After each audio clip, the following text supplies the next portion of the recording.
திண்டுக்கல் மாவட்டத்தில் கோயில் திருவிழாவை ஒட்டி ஏற்பட்ட முன்பகையால் ஊர் நாட்டாமை தாக்கப்பட்டதை கண்டித்து மக்கள் சாலை மறியலில் ஈடுபட்டனர். திண்டுக்கல் மாவட்டம் அணைப்பட்டியில் கடந்த 2013ஆம் ஆண்டு மோதல் ஏற்பட்டதால் அம்மன் கோயில் திருவிழாவிற்கு தடை விதிக்கப்பட்டது. இந்த நிலையில் திருவிழா நடத்த அனுமதிக்க கோரி தொடரப்பட்ட வழக்கில் ஒரு பிரிவைச் சேர்ந்தவர்கள் மட்டுமே கோவிலுக்கு வரி செலுத்த உரிமை உண்டு என்றும் மற்றொரு பிரிவினர் வழிபாடு நடத்திக் கொள்ளலாம் என்றும் நீதிமன்றம் தீர்ப்பளித்தது. இதையடுத்து 2 ஆண்டுகளுக்கு பின் தற்போது திருவிழாவுக்கான ஏற்பாடுகள் நடந்து வந்தன. இந்த நிலையில் ஊர் நாட்டாமையை மற்றொரு பிரிவினர் சரமாரியாக தாக்கியதில் அவர் படுகாயமடைந்தார். இதனால் ஆத்திரமடைந்த மக்கள் சாலை மறியலில் ஈடுபட்டனர்.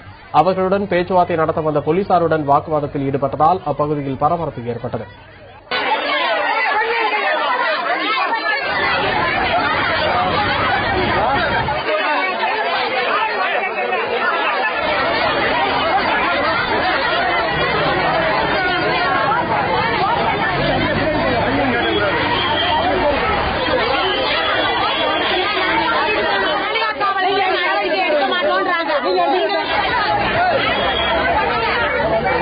எங்க ஊர் தலைவரை அடிச்சுட்டாங்க. எங்க நாட்டாமைய போய் வீடு பூந்து அடிச்சுட்டு வந்துட்டாங்க.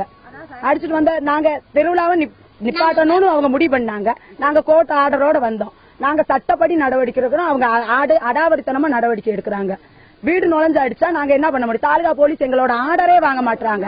அப்படி இருக்கப்ப நாங்க எப்படி போய் கம்ப்ளைண்ட் கொடுத்தா அவங்க எடுப்பாங்களா? அதனால தாலுகா போலீஸ் இங்க வரட்டும், எங்க கோரிக்கையை ஏத்துக்கட்டும்.